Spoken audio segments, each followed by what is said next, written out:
নমস্কাৰ প্ৰিয় বন্ধু বান্ধৱীসকল আমাৰ ইউটিউব চেনেল বেছ ষ্টাডি হাবলৈ আপোনালোকক পুনৰবাৰ স্বাগতম জনাইছোঁ। আজি এই খণ্ডটিত আলোচনা কৰিব লৈছোঁ আমাৰ অসমৰ ৰাষ্ট্ৰীয় উদ্যান কেইখনৰ বিষয়ে।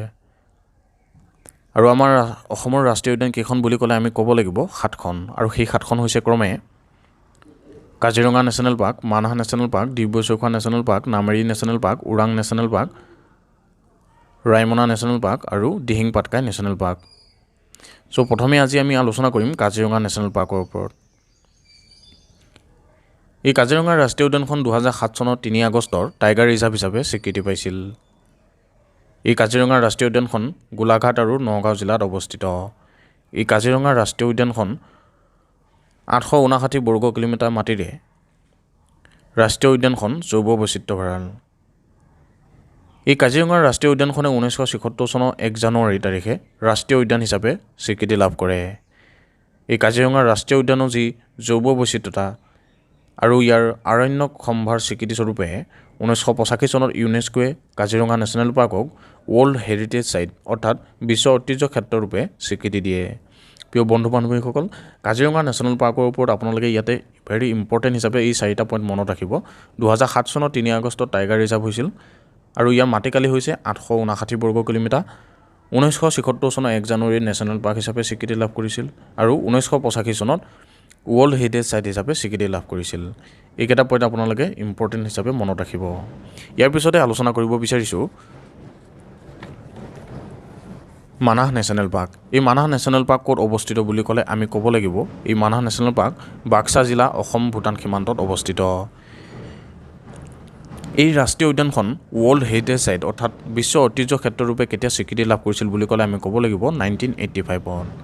আৰু এই ৰাষ্ট্ৰীয় উদ্যানখন নেশ্যনেল পাৰ্ক হিচাপে কেতিয়া স্বীকৃতি লাভ কৰিছিল বুলি ক'লে আমি ক'ব লাগিব 1990 চনত মানাহ ৰাষ্ট্ৰীয় উদ্যান হিচাপে স্বীকৃতি লাভ কৰিছিল। আৰু এই ৰাষ্ট্ৰীয় উদ্যানখনৰ মাটিকালি হৈছে 950 বৰ্গ কিলোমিটাৰ।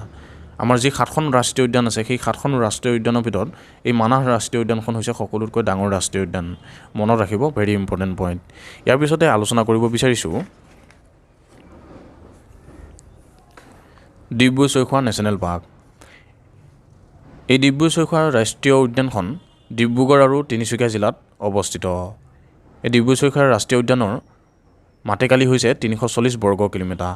এই ৰাষ্ট্ৰীয় উদ্যানখন দুষ্প্ৰাপ্য দেওহাঁহ প্ৰধান আৱাসভূমিৰূপে ৰাষ্ট্ৰীয় উদ্যানখন স্বীকৃত। ভেৰি ইম্পৰ্টেণ্ট পইণ্ট মনত ৰাখিব। এই ৰাষ্ট্ৰীয় উদ্যানখন ৰাষ্ট্ৰীয় উদ্যান হিচাপে কেতিয়া স্বীকৃতি লাভ কৰিছিল বুলি ক'লে আমি ক'ব লাগিব 1999 চনৰ 9 মাৰ্চত ডিব্ৰু চৈখোৱা ৰাষ্ট্ৰীয় উদ্যান হিচাপে স্বীকৃতি লাভ কৰিছিল। ভেৰি ইম্পৰ্টেণ্ট পইণ্ট মনত ৰাখিব। ইয়াৰ পিছতে আলোচনা কৰিব লৈছোঁ নামেৰি ৰাষ্ট্ৰীয় উদ্যান। এই নামেৰি ৰাষ্ট্ৰীয় উদ্যান ক'ত অৱস্থিত বুলি ক'লে আমি ক'ব লাগিব শোণিতপুৰ জিলাত অৱস্থিত। এই নামেৰি ৰাষ্ট্ৰীয় উদ্যানৰ মাটিকালি হৈছে 212 বৰ্গ কিলোমিটাৰ।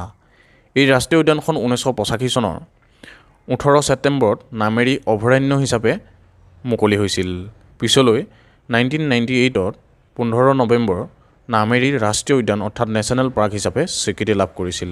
ভেৰি ইম্পৰ্টেণ্ট পইণ্ট মনত ৰাখিব। ইয়াৰ পিছতে আলোচনা কৰিব বিচাৰিছোঁ ওৰাং ৰাষ্ট্ৰীয় উদ্যান। এই ওৰাং ৰাষ্ট্ৰীয় উদ্যানখন দৰং আৰু শোণিতপুৰ জিলাত অৱস্থিত। এই ৰাষ্ট্ৰীয় উদ্যানখন 1985 চনত ওৰাং অভয়াৰণ্য হিচাপে মৰ্যাদা লাভ কৰিছিল আৰু পিছলৈ 1999 চনত নেশ্যনেল পাৰ্ক অৰ্থাৎ ৰাষ্ট্ৰীয় উদ্যান হিচাপে স্বীকৃতি লাভ কৰিছিল। এই ওৰাং ৰাষ্ট্ৰীয় উদ্যানখনৰ মাটিকালি হৈছে 78 বৰ্গ কিলোমিটাৰ। আমাৰ যি 7খন ৰাষ্ট্ৰীয় উদ্যান আছে সেই 7খন ৰাষ্ট্ৰীয় উদ্যানৰ ভিতৰত সকলোতকৈ সৰু ৰাষ্ট্ৰীয় উদ্যানখন হৈছে ওৰাং ৰাষ্ট্ৰীয় উদ্যান। মনত ৰাখিব, ভেৰি ইম্পৰ্টেণ্ট পইণ্ট। ইয়াৰ পিছতে আলোচনা কৰিব বিচাৰিছোঁ ৰাইমনা ৰাষ্ট্ৰীয় উদ্যান। এই ৰাইমনা নেশ্যনেল পাৰ্কখন কেতিয়া নেশ্যনেল পাৰ্ক হিচাপে স্বীকৃতি লাভ কৰিছিল বুলি ক'লে আমি ক'ব লাগিব 5 জুন 2021 চন।